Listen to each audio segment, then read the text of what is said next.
Orang Quraisy mendatangi para Jewish intellectuals-nya dan kemudian bertanya kepada mereka bagaimana kita bisa menstop dakwahnya Muhammad SAW. Kemudian di ahbar Yahud memberikan 3 pertanyaan kepada Nabi Muhammad SAW. Tanyakan kepada Nabi Muhammad, 1, kenapa orang Yahudi atau orang Bani Israel meninggalkan Palestina menuju Mesir? Yang kedua, kenapa orang Yahudi keluar dari Mesir menuju Palestina? Yang ketiga, siapakah Nabi yang buta yang memiliki banyak anak? 3 pertanyaan ini tidak mungkin dijawab oleh orang Makkah, oleh orang Quraisy. Kenapa? Karena orang Quraisy itu tidak punya akses kepada previous kitab suci. Ya. Nabinya orang Arab itu hanya Nabi Ibrahim, Ismail, Saleh. Dia tahu untuk nabi-nabi ini, yang karena ini nabinya orang Arab. Tapi untuk Yusuf alaihissalam, Musa, dia tidak punya background sama sekali. Nanti Quran menyatakan sebagai ghafilun, orang yang ghaflah, tidak aware dengan persoalan itu. Karena memang itu bukan domainnya orang Arab. Oke, singkatnya. Karena itu orang Yahudi bilang, tanyain Nabi Muhammad dengan 3 case itu, dan pasti Nabi Muhammad tidak akan bisa menjawab. Tapi kalau dia bisa jawab berarti dia Nabi, karena dia dapat revelation berarti untuk menjawabnya. Tapi kalau dia tidak bisa menjawab, kalau dia Nabi palsu, pasti dia tidak bisa menjawab. Ditanyakan kepada Nabi Muhammad, dan kemudian jawabannya adalah Allah menurunkan surat Yusuf. Oke. Ayat ini diawali dengan alif lam ra, saya tidak bahas lagi ya. Tilka ayatul kitabil mubin. Inilah ayat-ayat Alkitab yang jelas. Oke.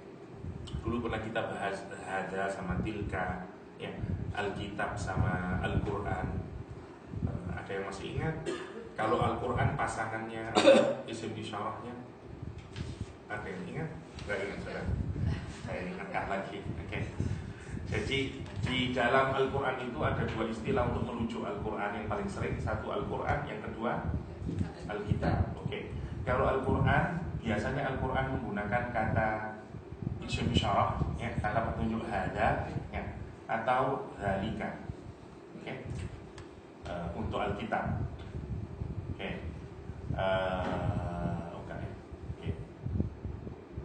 Oke. Kalau untuk Alkitab menggunakan kata tilka. Kalau pada ayatnya, keliru saya ini.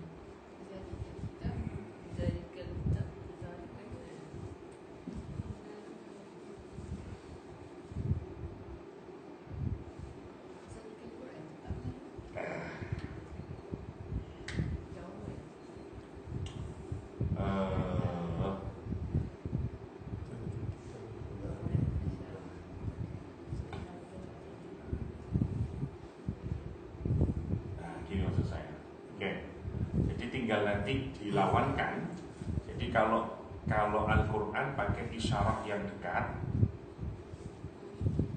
kalau Alkitab pakai isyarah yang jauh, kata tunjuk yang jauh. This and that-nya ada this, dalika, that.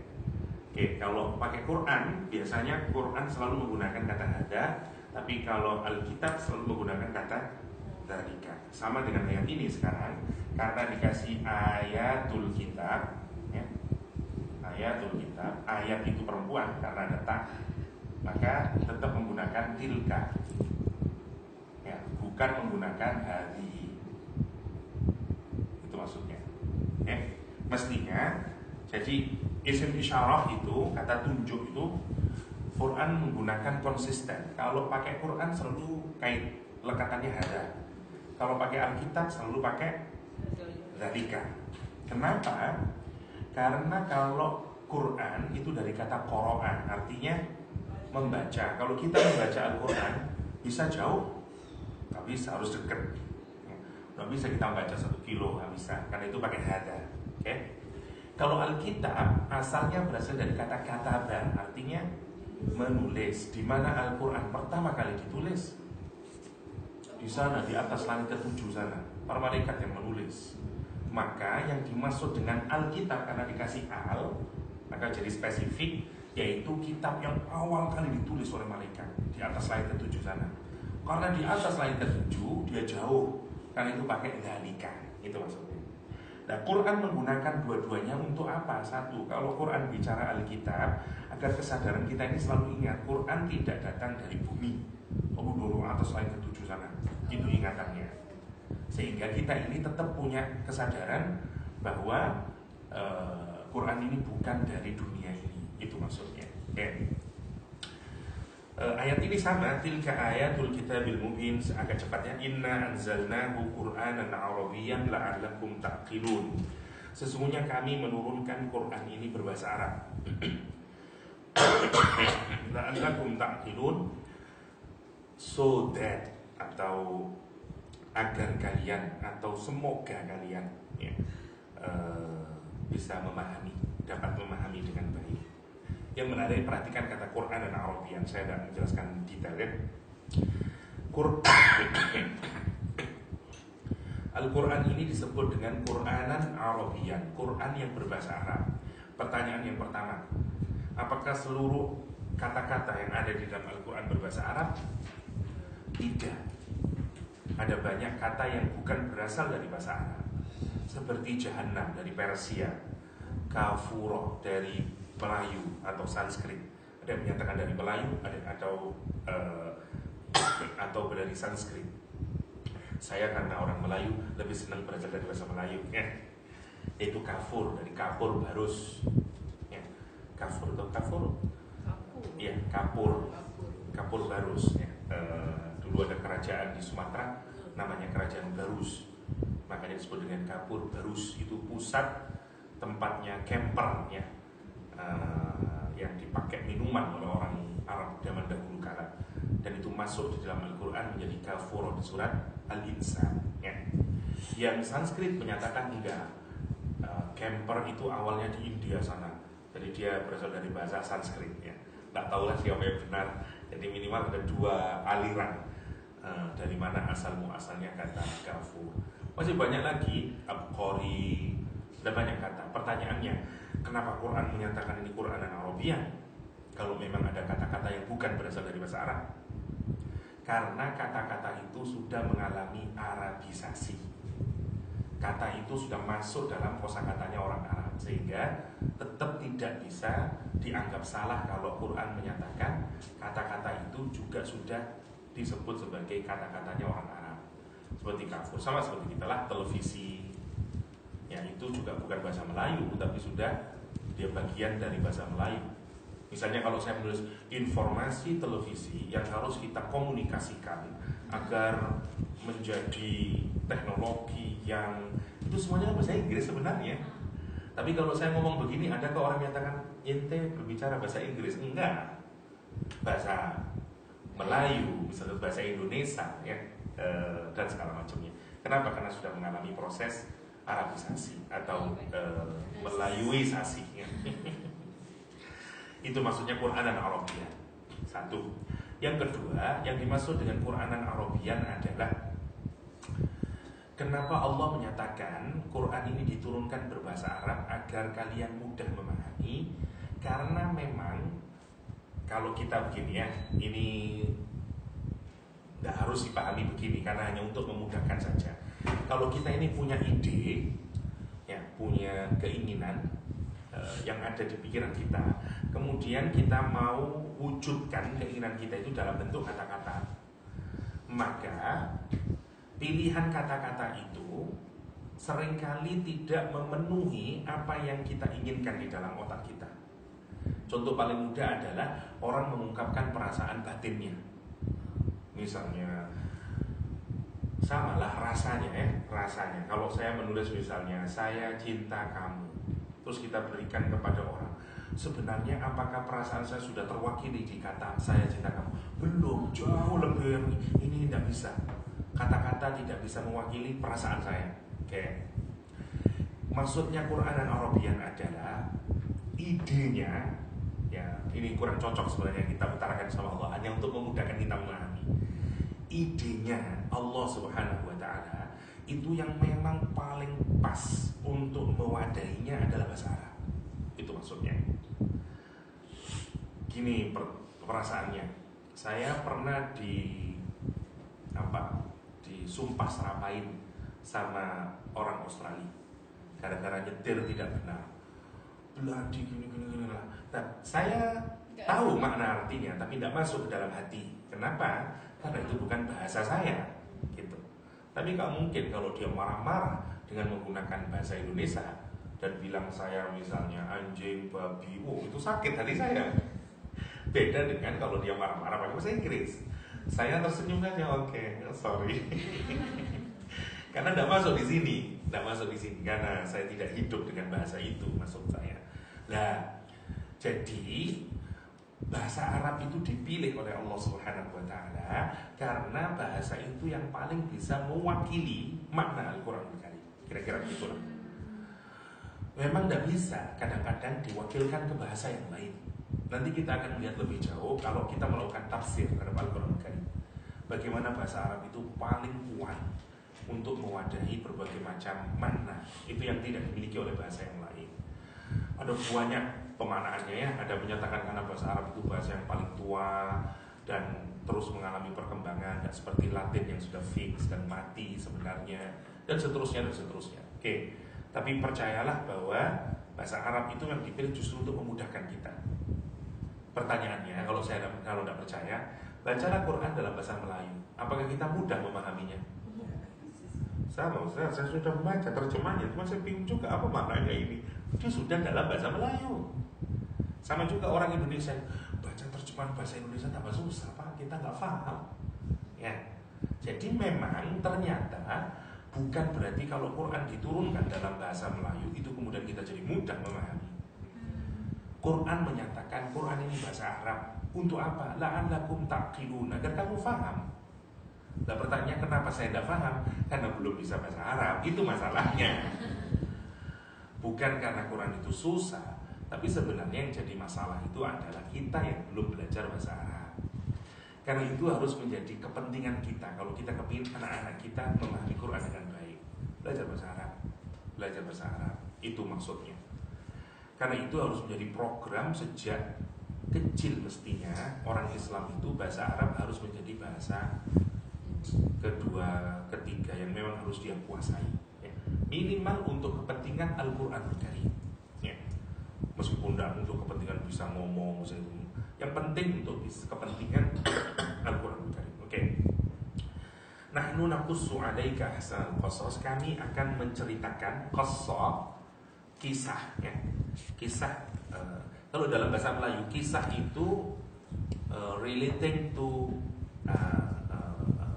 cerita yang benar-benar terjadi atau cerita khayalan. Dikisahkan itu asli ada pada kenyataannya atau enggak?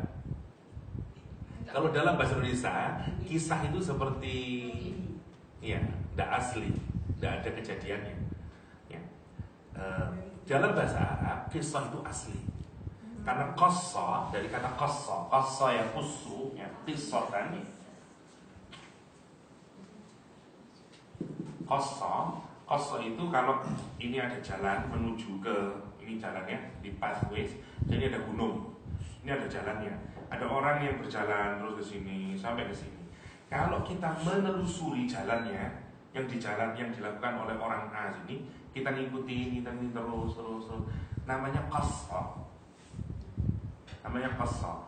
Seperti kata-katanya ibunya Nabi Musa alaihissalam kepada putrinya, kakaknya Nabi Musa alaihissalam. Saat Musa kecil dimasukkan ke dalam basket, kemudian dihanyutkan ke dalam sungai Nil.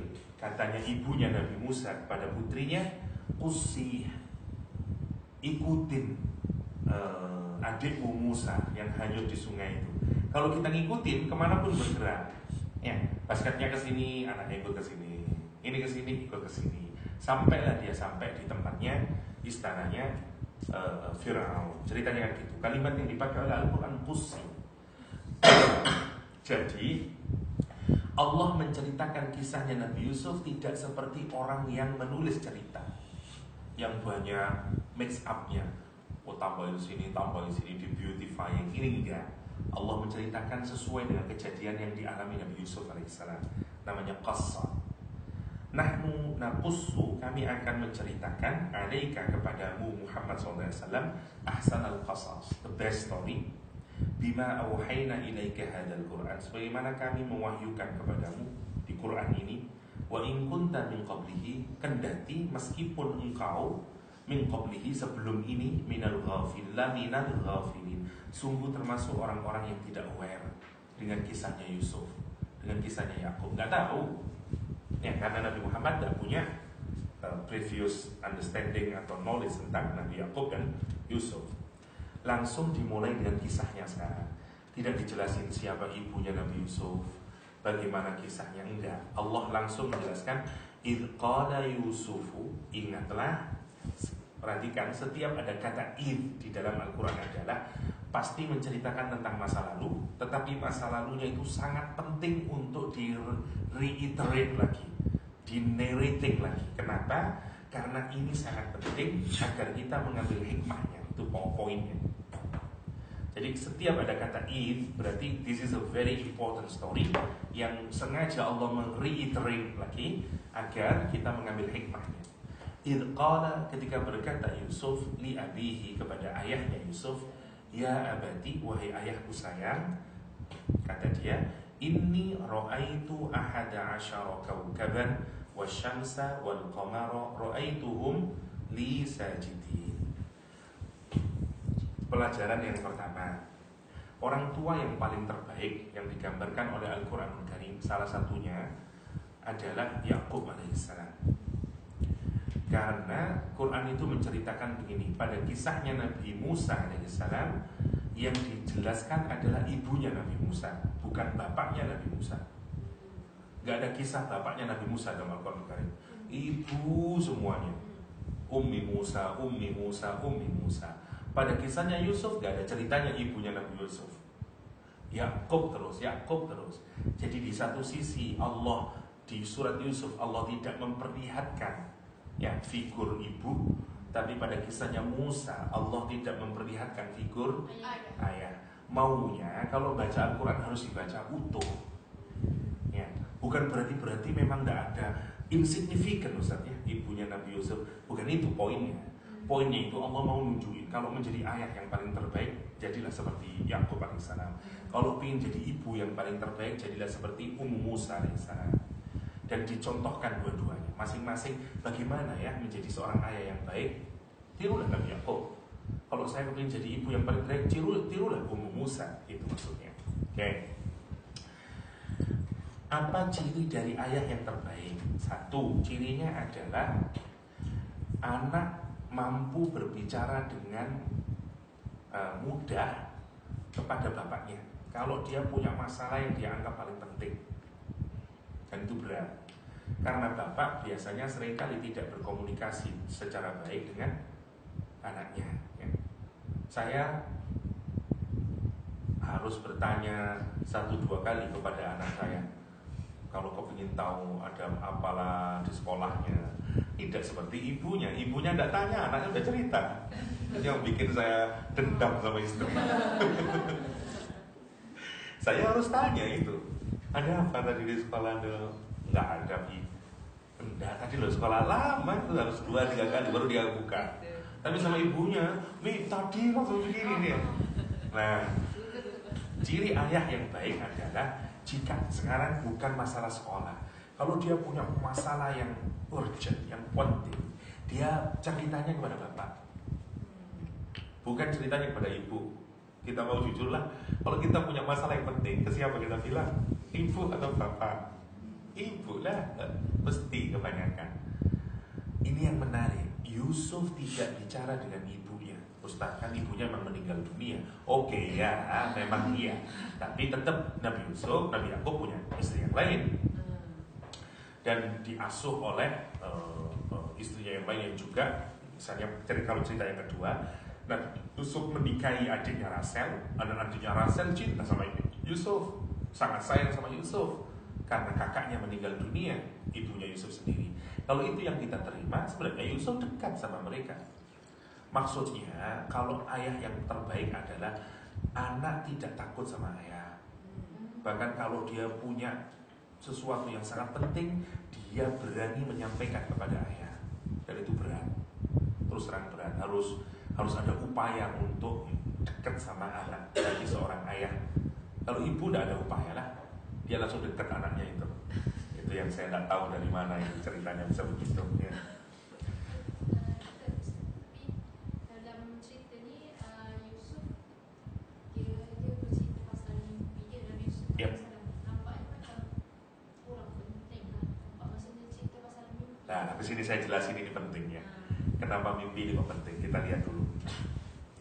Lihat kalimat yang dipakai. Nabi Yusuf berkata, "Ya abadi, wahai bapakku sayang."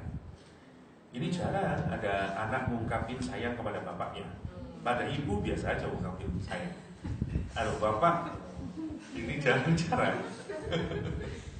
Ini untuk menunjukkan hubungan antara Nabi Yakub dan Yusuf itu sedemikian akrabnya, baiknya, sehingga tidak ada rasa ragu lagi untuk ngungkapin, "Dad, saya senang."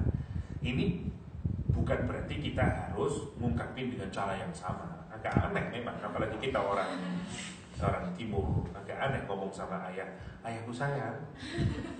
Aneh. Tapi kalau ibu biasa, "Ibu sayang," biasa aja. Tapi kalau untuk ayah, ya. Maksudnya tidak harus diungkapkan ditelek.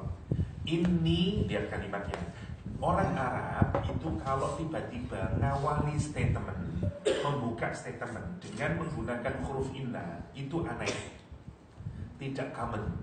Orang itu ngomongnya biasa aja. "Tadi malam saya mimpi." Kalau kita aja ngomong, misalnya Pak Rahman, "Tadi malam saya mimpi." Apa harus gini, Pak Rahman? "Sungguh tadi malam saya mimpi." Mana yang normal? Tidak ada sungguhnya lah. Kalau saya ngomong, "Pak Rahman, tadi malam saya mimpi, Pak." "Mimpi apa?" "Taruh ini dan Pak Rahman, sungguh tadi malam saya mimpi." Aneh. Karena itu disebut dengan ini kalimat yang tidak normal. Kenapa? Karena Nabi Yusuf ini mimpinya sangat shocking banget buat Nabi Yusuf alaihissalam. Dan dari mimpi itu Nabi Yusuf sudah punya ekspektasi, yang saya ajak ngomong mesti meragukan mimpi saya. Kalau orang itu saya mau ngomong sesuatu, ngeluarin statement, dan saya yakin orang yang saya ajak berbicara itu meragukan ucapan saya, maka caranya orang Arab biar orang itu tidak ragu, diawali dengan kata "inni". Itu maksudnya. Makanya kalau orang menyatakan cinta, apa bahasa Arabnya? "Inni uhibbuka." Ya. Misalnya ada iklannya Indomie itu, "Inni uhibbuka Indomie." Ya, harus pakai ini karena kamu pasti tidak percaya kalau saya cinta sama kamu. "Inni uhibbuki," misalnya. Sungguh aku mencintaimu. Kalimat ini menarik. Orang cerita mimpi tapi ini roh itu. Karena Nabi Yusuf pasti kalau saya cerita ayah saya tidak percaya ini. Karena itu diawali dengan kata "inni roh itu." Sungguh aku melihat. Apa yang dilihat? Lihat kalimatnya. 11 bintang, ahada asyara kaukaban, 11 bintang, 10 saudaranya Nabi Yusuf plus Binyamin jadi 11. Wasyamsya dan matahari, wal qamar dan rembulan. Para ulama berbeda-beda pendapat. Pendapat pertama, Syamsun adalah ibu, qamar adalah ayah. Kenapa? Karena Syamsun yang memberikan kehangatan, karena qamar yang memberikan cahaya saat gelap. Ayah harus hadir saat gelap, saat ketakutan. Ayah harus hadir berikan penerang. Ibu, dia seperti matahari memberikan kehidupan, berikan kehangatan, kayak begitu. Tapi di masa-masa kritis, saat takut, saat apa, qamar harus hadir. Dan itu bapak. Itu mana yang pertama. Dan itu ternyata paling banyak di dalam tafsir. Yang kedua, saya ikut yang kedua. Yang kedua, Samsun adalah ayah, qamar adalah ibu. Kenapa? Karena kalau ada qamar muncul selalu diikuti oleh bintang-bintang yang merupakan anak-anaknya qamar. Ya. Gak ada ceritanya matahari muncul diikuti oleh bintang-bintang. Gak ada. Kapan keluarnya bintang? Kalau malam hari bersama qamar. bersama rembulan. Kalau ada ibu, selalu ada anak-anaknya ngikut ya. Karena itu Qamar dimaknai ibu, sementara Syamsun dimaknai ayah. Nah, sekarang pertanyaan saya, apakah Nabi Yusuf itu, satu ayat, apakah Nabi Yusuf itu bercerita tentang bintang-bintang di langit? Enggak. Dari mana kita tahu? Ra'aituhum. Kalau yang dimaksud itu adalah bintang, bintang itu ghairu aqil, ya, benda yang tidak berakal. Kata penggantinya, pronounsnya mestinya ra'aituha yang pertama atau ra'aituhunna mestinya. Tapi Nabi Yusuf kalimatnya bukan ra'aituha. Kalau ra'aituha itu berarti benda yang diomongin. Berarti Nabi Yusuf itu cerita, ya tadi malam aku mimpi Venus, Mars, Merkurius dan segala macamnya. Nah, tapi kalau pakai hum itu untuk lil aqil. Jadi sebenarnya Nabi Yusuf itu cerita yang ditangkap oleh ayahnya. Kamu cerita tentang 11 bintang, kamu maksudkan saudaramu. Wasam soal qamar, kamu maksudkan bapak ibu ini. Ra'aituhum ya. Jadi kenapa? Karena frekuensinya sama ini. Sama-sama cikal bakal Nabi.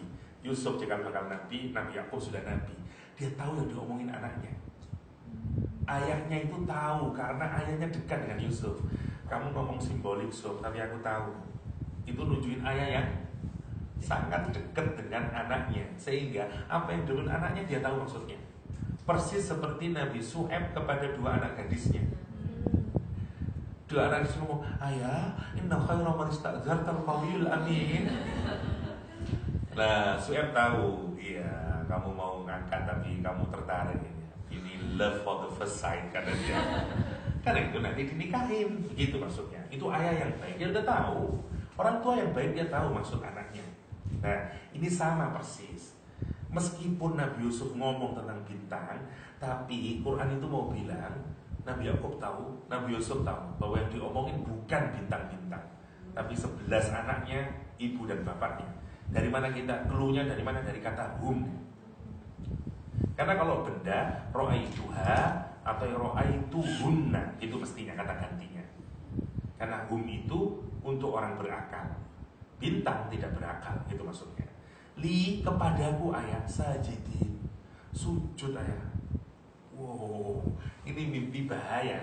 Pertanyaan saya, kalau ini hanya bintang-bintang, gak mungkin nanti responnya Nabi Yakub alaihissalam, nah jangan kamu cerita sama saudara-saudaramu. Enggak, ya biasa aja. Oh ya, ayah juga mimpi di Star Wars gitu. Ini enggak, bukan mimpi itu maksudnya. Jadi mimpi anaknya sama dipahami oleh Nabi Yakub alaihissalam. Kalau orang sujud berarti dia lebih powerful. Saya tanya, biasanya kalau kita punya saudara yang banyak, yang bikin kita saling iri satu sama lain masalah apa? Power. Yang satu merasa lebih atas yang lain, ya, dan segala macamnya. Dan Nabi Yakub itu orang tua yang sangat jenius, dia tahu. Jangan bilang-bilang masalah ini, karena kalau ini tahu kakak mesti nanti akan punya plot yang jelek pada kamu, karena dia akan merasa iri.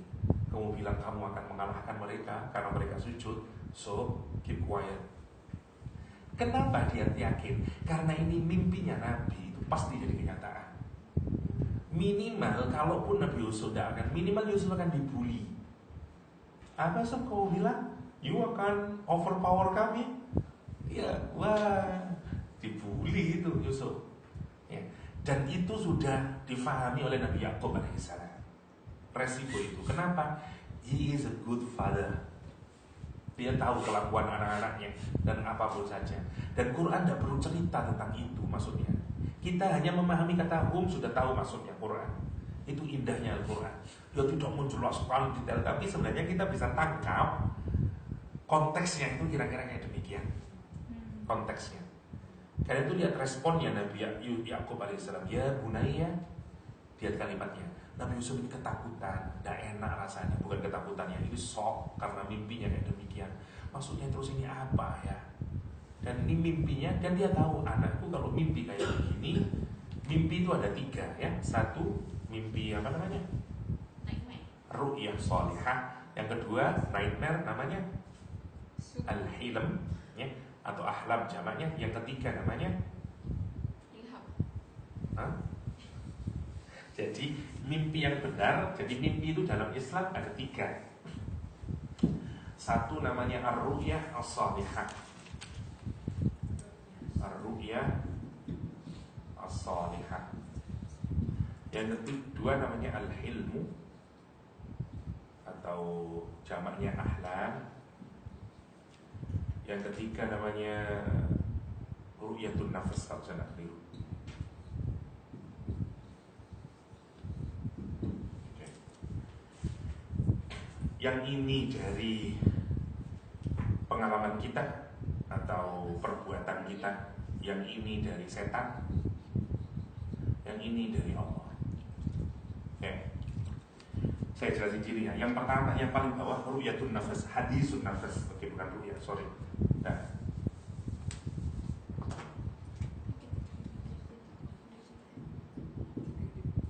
Namanya hadisun nafsi. Hadis sama pembicaraan, kata-kata hadis. An-nafs, nafas, nafsu kita. Maksudnya begini, kalau kita ini habis lari terus kecapean, mimpinya insya Allah mimpi air, mimpi hujan, karena kita kehausan gitu. Atau misalnya kita habis apalah, banyak yang kita lakukan pada hari itu kemudian terbawa ke dalam mimpi. Nah, namanya hadisun nafs. Nah, ini nanti menarik kalau di dalam psikologi nggak punya ini, dia cuma punya ini sama ini. Yang dibahas sekitaran ini kalau kita bilang dreamnya Sigmund Freud. Tapi nggak ada ini, nggak ada ini. Nah, itu kalau dikaji menarik itu bagaimananya dan semacamnya ya. Oke, kalau yang di sini ini nggak ada kaitannya apa-apa, itu berkaitan dengan diri kita. Apa yang kita lakukan di dunia nanti menyembul menjadi mimpi. Oke. Karena punya keinginan lah, punya apalah ya.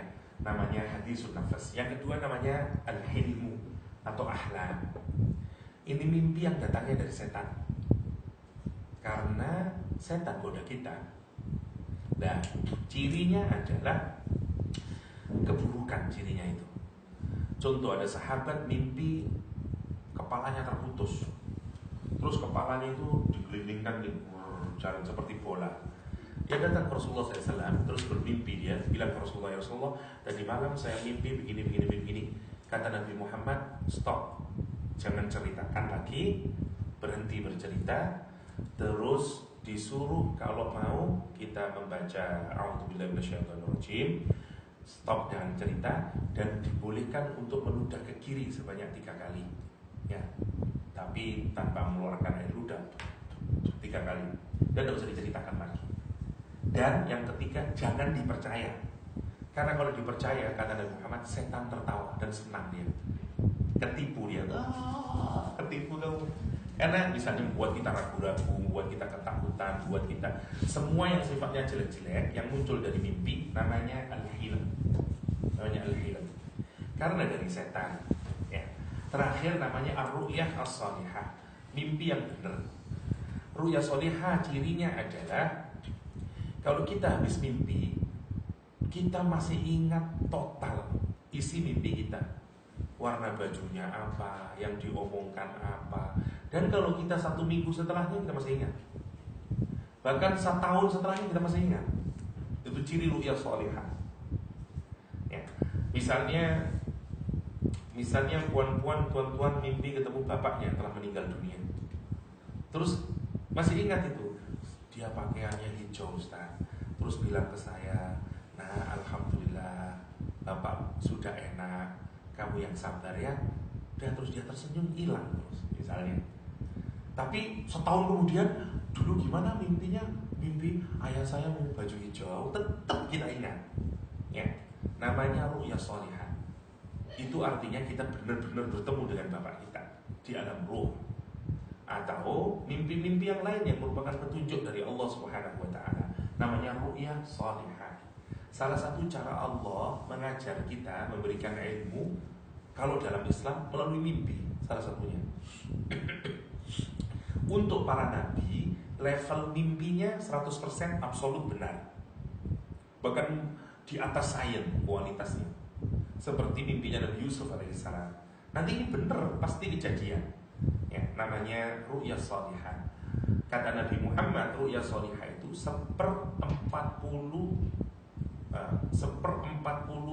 kalau saya tidak keliru, kenabian, nubuah. Jadi kalau syarat menjadi nabi itu ada 47.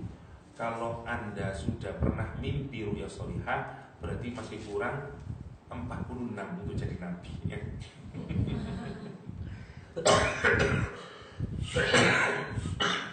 Maksudnya adalah itu ru'ya shalihah. Nah, apa yang dialami oleh Nabi Yusuf alaihissalam itu ru'ya shalihah. Tapi Nabi Yusuf belum jadi nabi. Karena itu nanti ada 3 pendapat kapan Nabi Yusuf jadi nabi. Satu, saat mendapatkan mimpi ini. Karena ru'yatun nabi wahyun dalam hadis ya. Mimpinya nabi adalah wahyu. Satu. Jadi kapan Nabi Yusuf jadi nabi? Waktu bermimpi. Yang kedua, saat Nabi Yusuf masuk ke dalam sumur.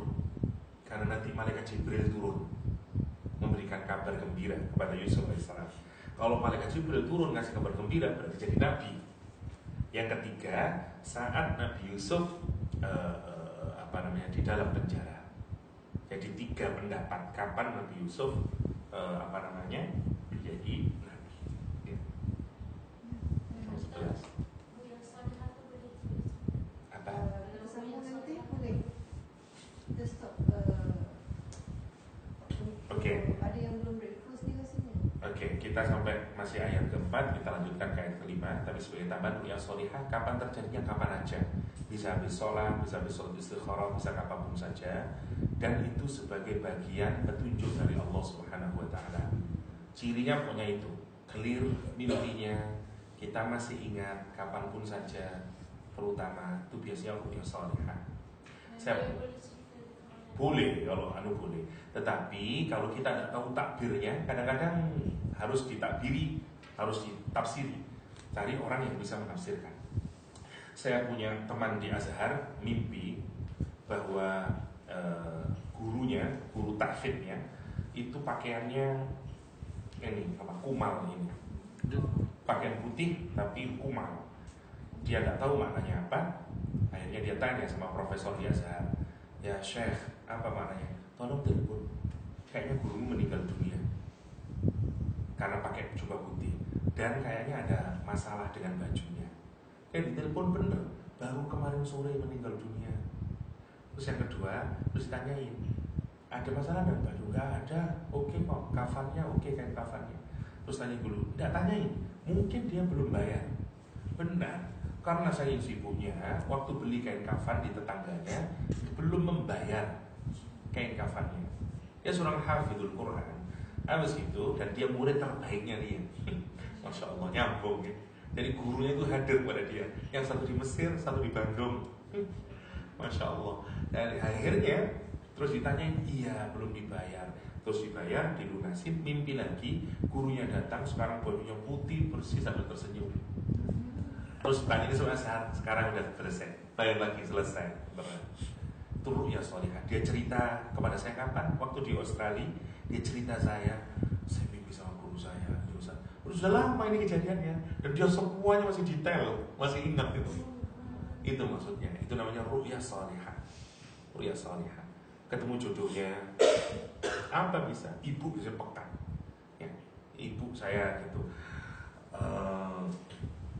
Misalnya, kalau ibu saya biasanya bukan jodoh bukannya, belum hadir di mimpi saya, itu kata ibu saya.